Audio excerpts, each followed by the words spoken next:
Hello, c'est HR, votre chroniqueur. Alors aujourd'hui, vous avez vu, j'ai mis une casquette particulière. Elle représente une ancienne série que je vais vous présenter aujourd'hui. C'était une série culte dans les années 80. Il s'agit de la série V. Avant d'aller plus loin pour vous présenter cette série, n'oubliez pas, si vous n'êtes pas abonné, pensez à le faire. Pensez à la petite cloche pour les notifs. N'oubliez pas également que vous pouvez me suivre sur Facebook, Twitter, Instagram. Mais naturellement, aujourd'hui, vous êtes sur YouTube, donc, let's go! Tonight is your chance to see how it all began, to relive the excitement that is V, the most extraordinary miniseries ever. A daring TV journalist struggling to uncover the startling truth behind the aliens' visit to Earth. And a beautiful and brave young scientist fighting for the very survival of the human race. Together, they take you on a fantastic journey to meet the Visitors. Prepare yourself for a television event that's out of this world. Prepare for V. Next.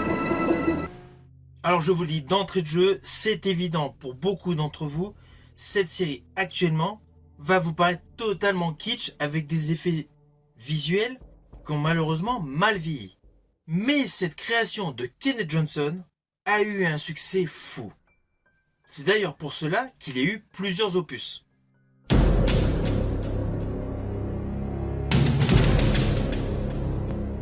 Alors cette première mini-série était en fait composée de deux parties d'une heure et demie, créées par Kenneth Johnson et réalisées par Kenneth Johnson.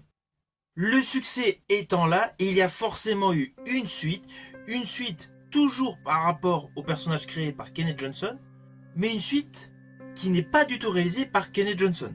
C'est Richard T. Efron qui est passé à la réalisation. Naturellement, le succès a continué d'être au rendez-vous. De ce fait, il y a eu de 84 à 85 une série de 19 épisodes. Alors oui, c'est toujours par rapport à la création de Kenneth Johnson, mais pratiquement chacun des épisodes a été réalisé par un réalisateur différent. Voilà, je voulais vous présenter dans l'ensemble l'ordre chronologique de tout ce qui est sorti par rapport à cette saga série V des années 80. Rien à voir, bien naturellement, avec son remake des années plus tard. Don't be frightened. We mean no harm. Alors cette série est une série science-fiction. Science-fiction avec extraterrestres. Et justement, l'histoire est la suivante. Nous découvrons d'immenses soucoupes volantes qui stationnent au-dessus des plus grandes villes du monde sur la totalité du globe terrestre. Après un certain laps de temps, des émissaires descendent d'une grosse soucoupe volante au niveau des Nations Unies pour venir présenter leurs doléances. Ils se présentent comme des extraterrestres amicaux.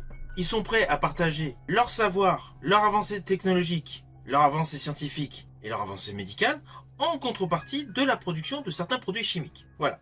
C'est le pitch de base de cette série. Naturellement, nous découvrons dans le même temps plusieurs personnages disséminés ici et là aux États-Unis et à la frontière mexicaine qui vont peu à peu devenir des éléments de la résistance. Oui, car l'ensemble de ce film, en fait, vous présente une lutte de résistants par rapport à des extraterrestres. Alors pourquoi me direz-vous? Sur le fond, il s'agit d'extraterrestres bienveillants qui sont apparemment venus nous aider en contrepartie de produits chimiques.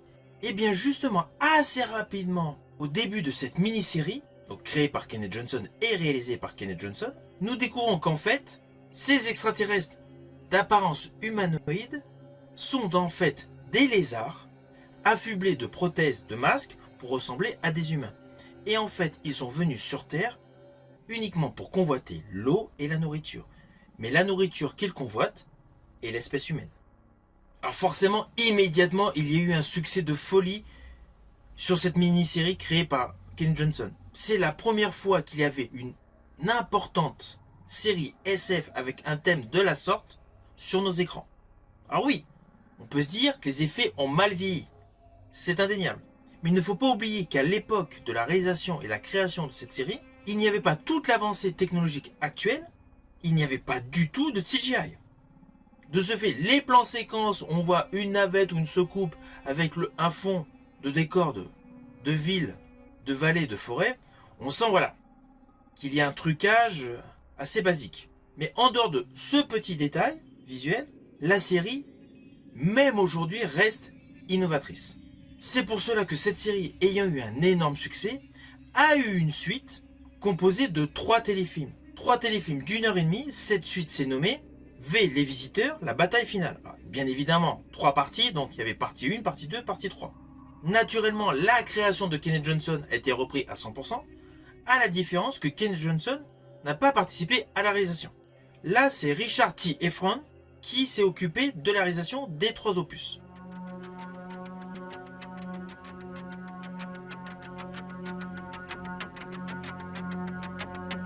Alors, en ce qui me concerne, j'ai particulièrement aimé la mini-série et ses 3 opus. En plus, ces 3 opus donnaient une véritable conclusion.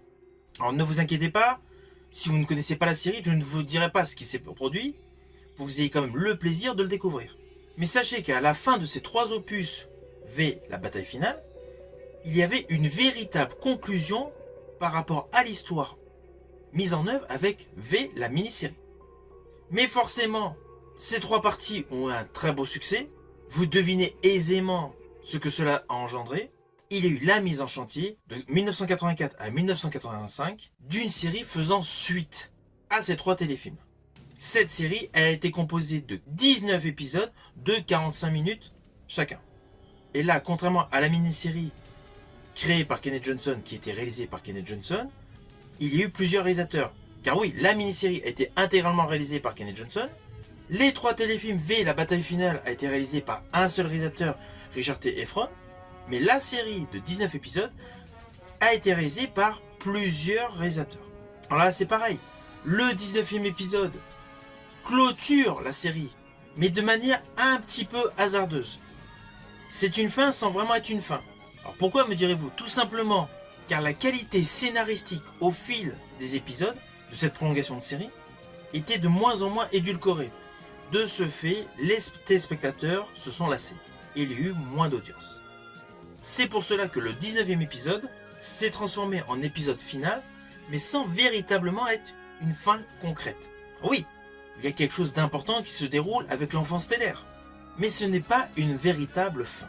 Ceci dit, même si cette dernière série n'était pas du même niveau que la première mini-série réalisée par Kenneth Johnson, elle reste à être à découvrir, si vous ne l'avez pas vue. Et cela n'empêche aucunement de vous préciser que sur l'ensemble, cette série V était une excellente série de science-fiction. Cette série télé avait la particularité de nous projeter une invasion terrestre par des extraterrestres. De surcroît, des extraterrestres qui ont un profil de lézard. Alors pourquoi cette série a eu énormément de succès, même auprès de gens qui ne sont pas forcément aficionados de la science-fiction? Tout simplement parce qu'elle faisait écho à la Seconde Guerre mondiale. Une grosse partie de cette série fait énormément de parallèles avec l'invasion du nazisme. Et même d'ailleurs dans les tenues. Les extraterrestres ont beau être habillés en rouge, mais il y a le côté voilà, des grandes bottes en cuir, l'armement, le côté assez fasciste à partir du moment où il y a eu des accords faits avec tous les dirigeants du monde. De ce fait, cette série V est un parallèle à l'époque de la Seconde Guerre mondiale. Et je rajouterai que les acteurs étaient géniaux. Les FX sont un petit peu dépassés par la technologie d'aujourd'hui, mais pour l'époque c'était génial. On va pas se mentir, lorsque j'étais gamin, j'étais content de courir pour allumer le téléviseur et regarder le nouvel épisode. Surtout que dans le fond, cette mini-série était un réel hommage à tous les résistants, de n'importe où. Tout au long de cette série, il y a de nombreux messages. Vous pourrez découvrir au fil des épisodes une réelle présentation de la mise en place de l'endoctrinement, de la mise en place de la résistance et de la mise en place des collaborateurs.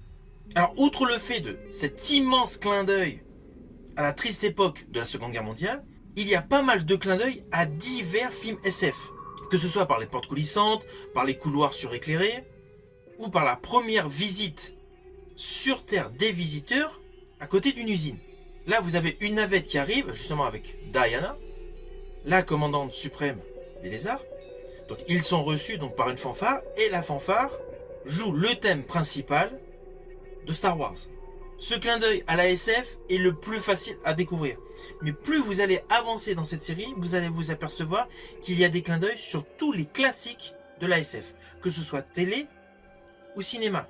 Car vous allez en découvrir par rapport à Star Wars, mais vous allez en découvrir par rapport à Star Trek. Et n'oublions pas que Star Trek, à cette époque-là, était majoritairement à la télé. Alors, il y a une scène à l'époque qui avait, plu à beaucoup de monde.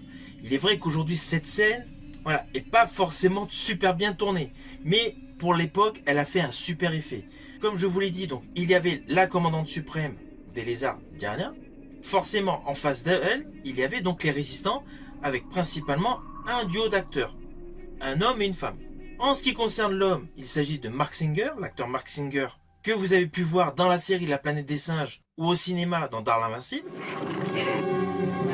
Born with the strength of a black tiger, the courage of an eagle, the power that made him more than any hero.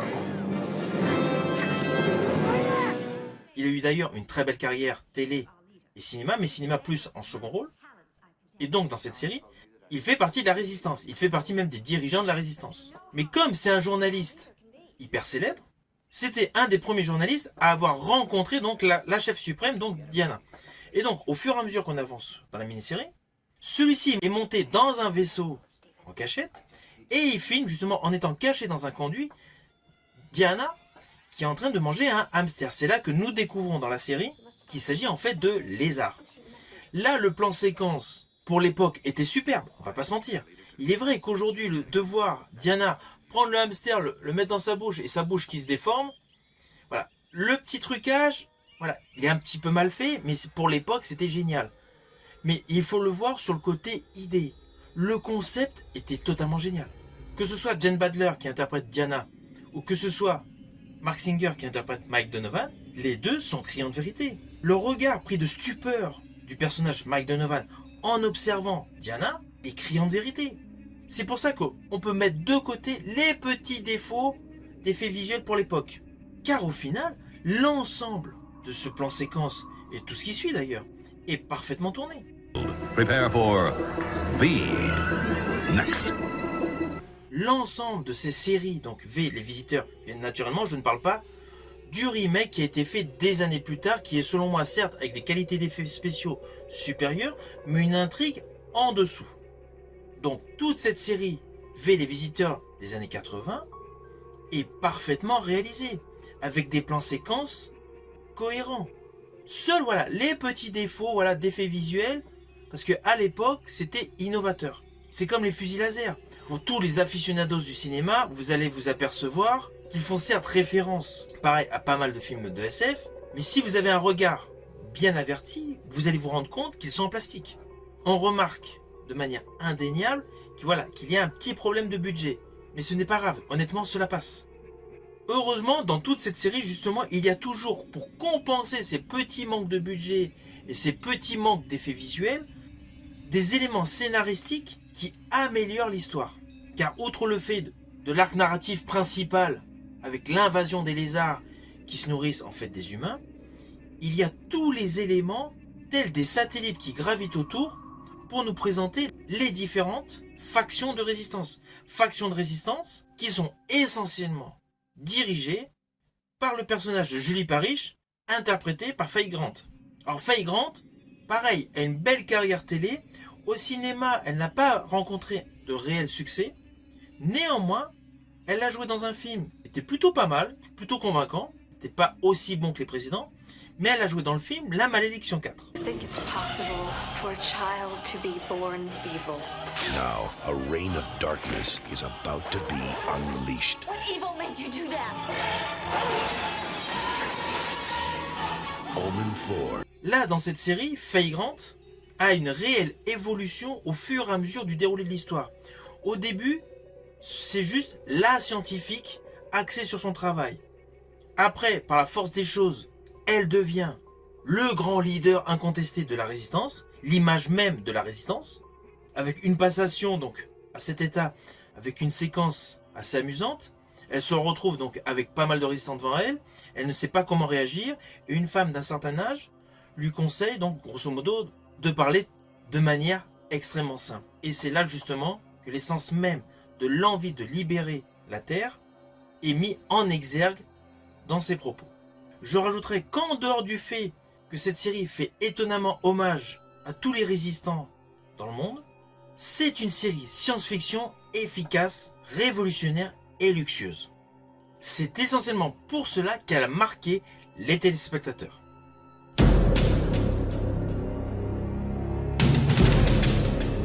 Et tout le côté conspiration où les sauriens prennent la place des humains est parfaitement effectué. Car il y a un côté enquête, un côté thriller, un côté suspense qui s'enclenche lorsque des journalistes s'aperçoivent que des personnalités qui étaient gauchers se retrouvent droitiers et vice versa.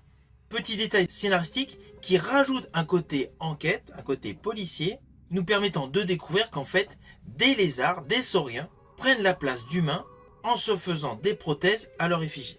Ainsi, cette série a beau sous couvert d'être SF, est à la fois une série suspense, une série fantastique, une série hommage. Hommage par rapport à la résistance. Prepare yourself for a television event that's out of this world. Prepare for V. Next. Alors au final, naturellement, j'invite tous ceux qui ne connaissent pas cette série à la découvrir. Et pour un côté nostalgique, tous les aficionados de SF qui connaissent déjà cette série, je vous invite à la redécouvrir. Certes, il y a un côté très kitsch, mais l'histoire reste à ce jour rondement menée. Actuellement, vous pouvez découvrir cette série sur certaines plateformes de streaming. Vous pouvez la découvrir sur YouTube, ou vous pouvez tout simplement la découvrir comme moi par le biais de supports physiques, DVD, Blu-ray. Si ma vidéo vous a plu, n'oubliez pas, petit pouce vers le haut, pensez au partage. Quant à moi, je vous dis à bientôt pour une prochaine vidéo.